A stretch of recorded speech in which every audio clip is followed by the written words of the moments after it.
Olá! Bem-vindos ao Desafio Diário de Shadowing. Eu sou a Sílvia e nos próximos minutos vamos praticar juntos português europeu.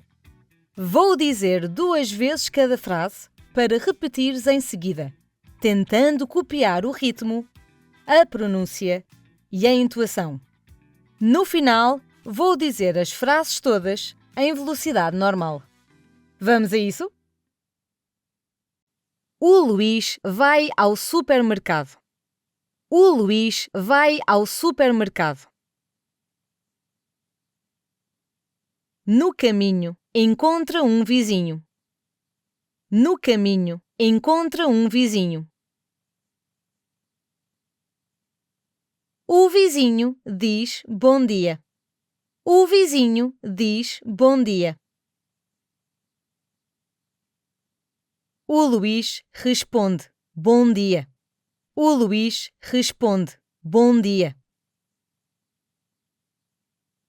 Depois continua o caminho.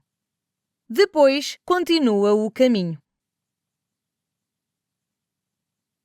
Entra e pega num cesto. Entra e pega num cesto.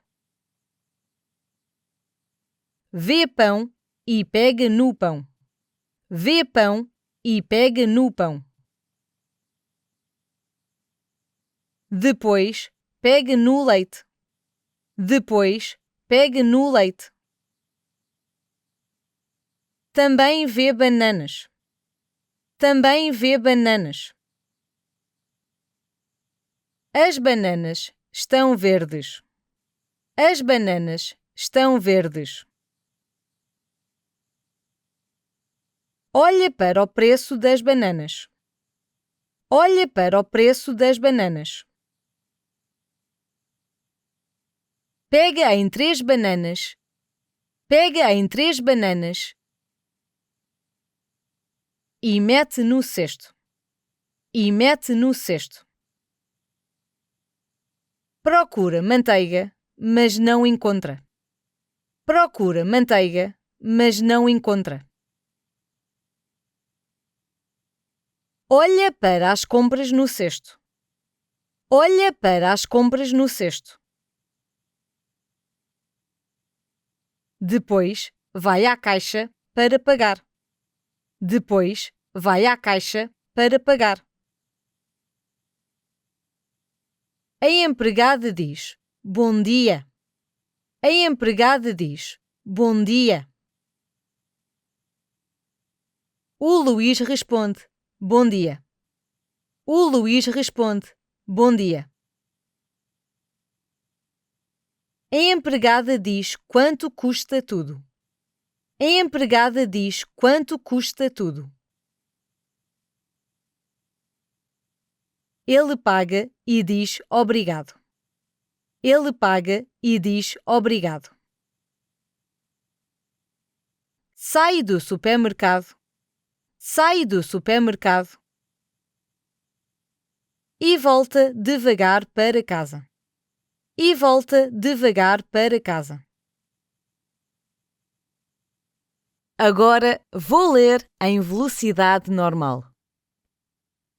O Luís vai ao supermercado. No caminho, encontra um vizinho. O vizinho diz bom dia. O Luís responde bom dia. Depois continua o caminho. Entra e pega num cesto. Vê pão e pega no pão. Depois pega no leite. Também vê bananas. As bananas estão verdes. Olha para o preço das bananas. Pega em 3 bananas e mete no cesto. Procura manteiga, mas não encontra. Olha para as compras no cesto. Depois vai à caixa para pagar. A empregada diz bom dia. O Luís responde bom dia. A empregada diz quanto custa tudo. Ele paga e diz obrigado. Sai do supermercado e volta devagar para casa. Chegamos ao fim do desafio de hoje. Ouve novamente e repete as frases com calma. Um pouco todos os dias faz uma grande diferença. Até ao próximo episódio!